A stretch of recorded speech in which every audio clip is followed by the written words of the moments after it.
A todos a paz do Senhor Jesus, aos que estão nas igrejas, nos acompanham via satélite ou pelo canal no YouTube, em sua casa, no trabalho, enfim, em alguma outra atividade, que o Senhor o abençoe.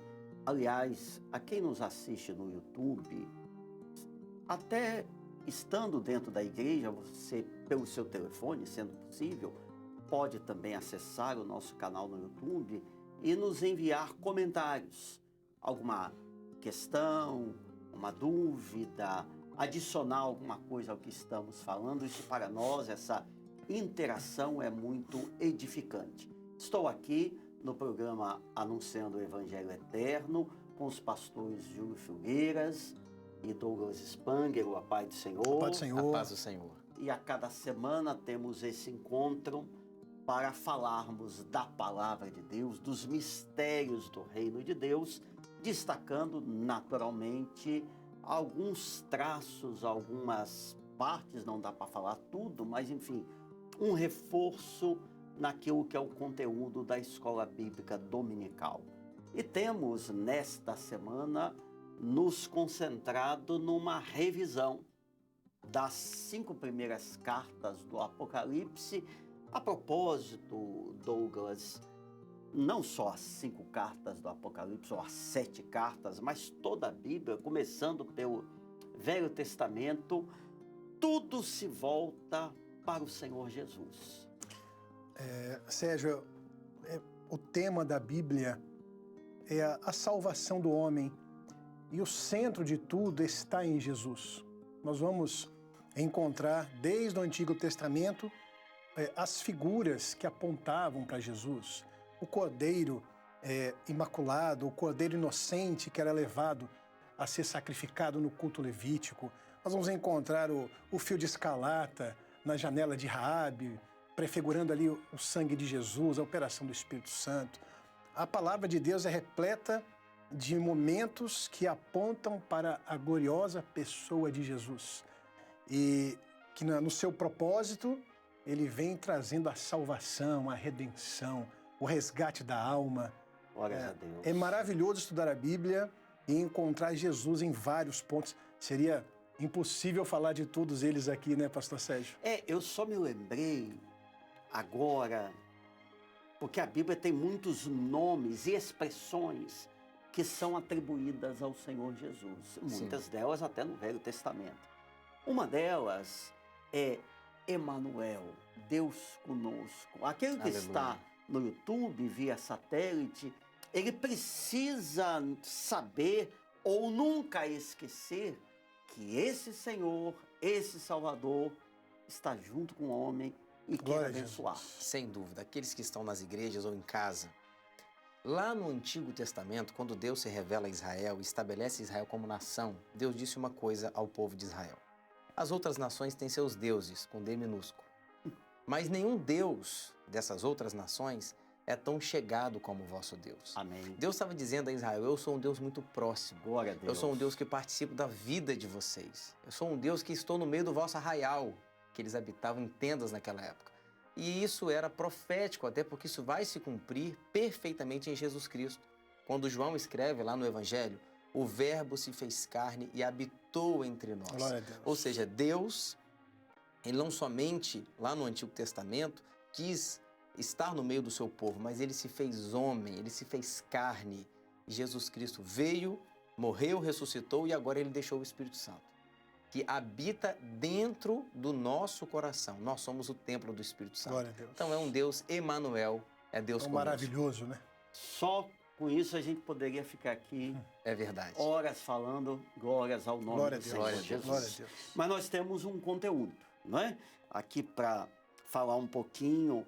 Na carta a Éfeso, está aqui o quadro das 7 cartas. Há, não só nela, em todas as demais, um título glorioso, um significado, na verdade, que é atribuído ao Senhor Jesus e às circunstâncias que são vividas em todas essas épocas. Quando nós falamos de 7 igrejas, essas 7 igrejas que estão no quadro, nós não estamos falando de diversas denominações, de diversas igrejas. Não, igrejas só existem duas igrejas, a fiel e a infiel. Exatamente. E nós vemos, especialmente agora estudando a carta à igreja de Sardes, que a igreja fiel, mesmo que um pequeno remanescente, nunca deixou de existir. É verdade. Passando pelas maiores batalhas, provas, perseguições, os fiéis sempre estiveram de pé. Mas o que nos mostra também esse quadro é que na carta a Éfeso há esse significado desejável. E em Apocalipse 2:2, que é dentro da carta à igreja de Éfeso, diz: eu sei as tuas obras, o teu trabalho, a tua paciência, não pode sofrer os maus, falando exatamente daquele momento inicial da igreja. A propósito, aquilo que foi a experiência de Sardes, ou seja, os restantes, ela é vivida hoje e foi experimentada em todos os períodos da história da igreja. Mas, Éfeso, eu sei o teu trabalho, as tuas obras e a tua paciência. Olha, nós vamos encontrar em Éfeso, quando falamos do momento histórico, o que aconteceu no tempo nosso cronológico foi o início da igreja primitiva. No dia de Pentecostes, um grupo estava reunido orando no cenáculo, ali num lugar reservado, Jerusalém em festa, no dia de Pentecostes, e ali eles são batizados com o Espírito Santo. Glória a Jesus. A igreja de Éfeso tem esse nome profético desejável, porque ela recebeu ali a plenitude da operação do Senhor, que tinha o objetivo principal, capacitar a igreja para sair, para evangelizar, ganhar almas para Jesus, o evangelho ser espalhado nas regiões. Deixa eu te interromper, porque hoje nós falamos, Jesus vai voltar, o mundo não quer. Na época, a igreja tinha que dizer, Jesus ressuscitou, mas só um punhadinho de gente tinha visto o Senhor ressurreto. Não era uma mensagem fácil. É interessante que no dia de Pentecostes, quando nós vamos ver aqui o texto, fica registrado que alguns zombavam do que estava acontecendo. Outros diziam, eles estão embriagados. Verdade. Ou seja, era algo extraordinário que estava acontecendo, era uma mensagem que estava sendo trazida, então era natural que alguns não crescem. Mas, como o pastor Sérgio colocou no início, Deus sempre contou com seu remanescente fiel. E nós vamos encontrar aqui no texto, eu sei as tuas obras e o teu trabalho e a tua paciência. Ou seja, aquele remanescente teve paciência para suportar as afrontas do início e trabalhar para o Senhor. E diz assim, e que não pode sofrer os maus, e puseste à prova os que se dizem ser apóstolos e não são, e tu os achaste mentirosos. Ou seja, daquele grupo imenso que estava ali ouvindo a palavra, no início da igreja tinha um remanescente que colocava à prova, não, isso aqui é do Senhor, isso aqui não é, isso aqui é um engano. Inclusive a parábola é a parábola do semeador. Do semeador. Porque você só tem 25% ali, não é? Foi só a terra boa, muito, né? Que a terra boa tá ótimo, né? E você tem a semente que cai à beira do caminho, a semente que cai entre pedregais, entre espinhos e a semente que cai em boa terra. Então, para mostrar que existe um remanescente em todo o tempo da igreja, não só lá em Sardes, mas em toda a história da igreja, há aqueles que abrem o coração e que o Espírito Santo tem lugar para operar. Não, e naquilo que é o texto que nós lemos, não pode sofrer os maus. Ou seja, a igreja fiel, a igreja que discerne, que tem sabedoria, em cujo meio há revelação, o Espírito Santo está falando, aquilo que não é de Deus... Ela não aceita. Vai sair. Ela não aceita. E interessante, isso eu aprendi com os meus pastores, a igreja precisa ser um ambiente para o espiritual. Amém. A igreja precisa ser um ambiente de comunhão, de paz, de bênção, de louvor, de amor, de revelação, não um lugar para os maus, né? Os ímpios não subsistirão para sempre na congregação dos justos, Salmo 1, não é? E na verdade, muitas pessoas nas piores situações, e eu um dia fui uma dessas, chegam nas igrejas, mas são transformados. Glória a Amém. Deus. Pela Aleluia. mensagem do Glória a Evangelho, pelo Jesus. poder do sangue de Jesus, Amém. a pessoa chega em trevas, encontra a luz, o Senhor se revela e essa pessoa é liberta. Olha, muitas participações aqui. No eu YouTube. eu vou mencionar aqui no Ok. YouTube algumas igrejas que estão conosco. Alexandra Barbosa disse aqui, Igreja de Itatiaia, em Duque de Caxias, no Rio de Janeiro, estão conosco. Igreja de Itupeva, em São Paulo, também participa aqui conosco ao vivo. Igreja da Cidade Nova, em Marabá, Pará. está aqui também alguns irmãos da Igreja de Mogi das Cruzes, em São Paulo, Igreja do Pastor Luiz Fidalga. E há muitas igrejas aqui na NUC, Minas Gerais, irmãos da igreja em Guarapari, diversas igrejas que estão aqui, Tapera Trajano de Moraes, Rio de Janeiro. Muitos irmãos Pronto. participando, glorificando ao Você pode Senhor continuar conosco. participando, quiser, envia um conteúdo que nós vamos aqui transmitir, mas nós temos que avançar. Amém. E a segunda carta é a igreja de Esmirna. O quadro vai aparecer aqui novamente, que significa mirra, sofrimento, aquela planta esmagada e o seu perfume sendo exalado, que foi a igreja da época das perseguições, que está aqui, Apocalipse 2, 9 e 10, eu sei as tuas obras, a tribulação, a pobreza, não tema das coisas que há de padecer, alguns serão lançados na prisão, sê fiel até a Glória a morte Deus. e dar-te-ei a coroa da vida, a igreja de Esmirna. A igreja de Esmirna foi a igreja do sofrimento, a igreja da era das perseguições, Arenas, cruzes, arenas, fogueiras. fogueiras, toda sorte. Estevão, o primeiro mártir, foi apedrejado, mas quando você esmaga a mirra, ela solta um perfume, exala um perfume maravilhoso. Quem estava ali presenciando a morte de Estevão? Saulo de Tarso, que estava sentindo ali já aquele perfume Glória a Deus. do testemunho de Estevão.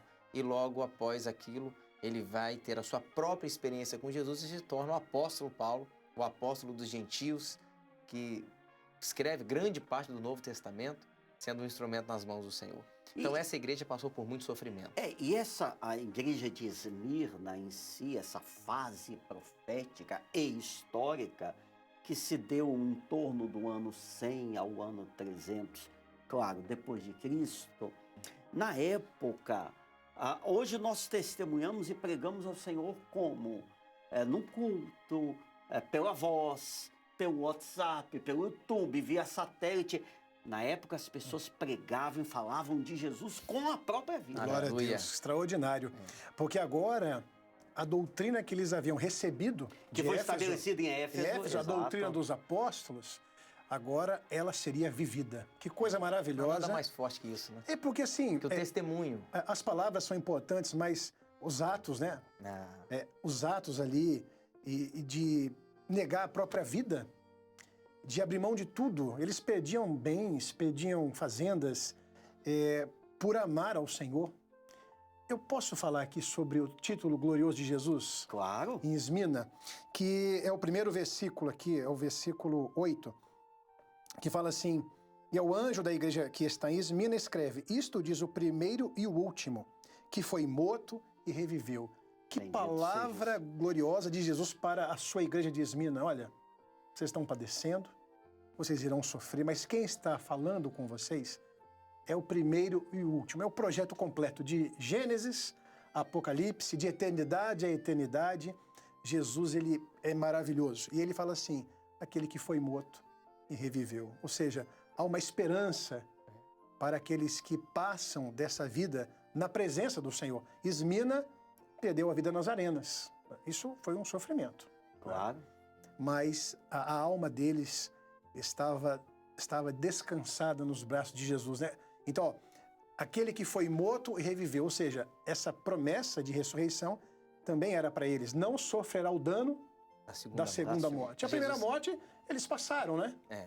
E fica a palavra para o senhor, a senhora, você que está sendo perseguido, não é compreendido pela sua decisão em ser um crente em Jesus, é criticado em casa, na faculdade, no ambiente de trabalho. Ah, você não aproveita a vida. Não, não é nada disso, não. Você está vivendo Jesus. Negue tudo, é renúncia ao mundo, ao pecado, por amor ao Senhor, por Glória amor a à Deus. palavra, claro, mas por amor à sua alma. Amém. Aleluia. A alma nós só temos uma e é a chance, a oportunidade que nos é dada Glória a Deus. de servir ao Senhor. E o testemunho, né, pastor Sérgio? Um testemunho pessoal daquele que teve uma experiência com Jesus fala muito. Você tem no ministério de Jesus, quando Jesus salva aquele gadareno, aquele homem oprimido que vivia entre os mortos ali, tentavam prendê-lo, ele arrebentava as correntes. Quando esse homem vai pregar o evangelho, você imagina, qual era a mensagem dele? A mensagem dele era o que Deus fez na vida dele. Amém. Eu sou a mensagem, olha Glória o que a ele Deus. fez comigo. Então, não deixe de testemunhar. Aqueles nossos irmãos testemunharam dando a vida deles. Um testemunho vale mais que muitas palavras. Amém. Glória a Deus. Pérgamo fala do casamento pervertido. A igreja, conforme nós vemos aqui na era em torno do ano 300, quase o ano 600, era de Constantino, houve uma junção da igreja com a política, com o Estado. Agora você vai ser cristão por decreto. E o que o texto diz, a palavra em Apocalipse 2,14, os que seguem a doutrina de Balaão, que segue a doutrina dos nicolaítas, foi um tempo muito difícil, não é verdade? É porque Pérgamo, como foi uma junção política, vamos dizer assim, né? Foi encerrando ali o período das grandes perseguições, essa transição de Esmina para Pérgamo. É levantada uma igreja imperial ali agora, né, em que a conversão já não era mais pela operação do Espírito Santo, mas sim por decretos e por conveniência. E ali começam a surgir a idolatria, o materialismo, todo o desvio doutrinário que a igreja primitiva havia transmitido. Começam esses desvios doutrinários para desvirtuar a operação do Senhor. Ali estava nascendo esse desvio da operação do Senhor, e o governo do Espírito Santo, ele vai deixando de existir, nós vamos ver mais para frente. Mas o título glorioso de Jesus é aquele que tem a espada de dois fios. Bendito seja o Senhor. É o que iria batalhar com a espada da sua boca.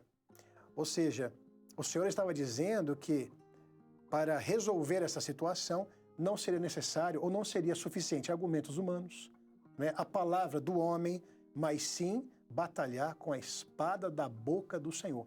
Ou seja, a palavra revelada, a direção do Espírito, É a palavra doutrina que viva, entra no coração, que penetra, que muda, que muda. junta as medulas. Há uma contribuição muito importante aqui, Valdenir Júnior, que disse: Pérgamo, o inimigo tenta dessa vez se unir à igreja para acabar com a doutrina dentro dela, com um casamento pervertido. Sugerir a doutrina de Balaão e dos nicolaítas para corromper a fé. Mas houve, como sempre, um remanescente fiel. Verso 13 diz assim: não negaste a minha Aleluia. fé. Glória a Deus. Mas nós temos que avançar, porque o tempo vai voando.